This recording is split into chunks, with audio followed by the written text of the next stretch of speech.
اوعى تفتكر ان الظلم والاذية والخذلان اللي مريت بيه وكسرة القلب اللي حسيت بيها هتعدي عادي كده. ربنا سبحانه وتعالى ما بينساش ابدا عبد من عباده اتظلم واتأذى واتكسر بخاطره. ممكن يجي عليك وقت تنسى وممكن تسامح وتعدي، لكن ربنا سبحانه وتعالى مش هيسيب حقك.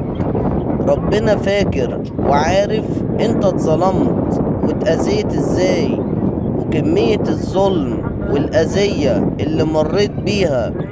اطمن، انت مع الله العادل، حقك هيرجع حتى ولو بعد حين، وهتحس بالعوض، لان ربنا سبحانه وتعالى احن من انه يشوفك حزين وما يكبرش بخاطرك، ويجيب لك حقك من كل اللي ظلمك واذاك.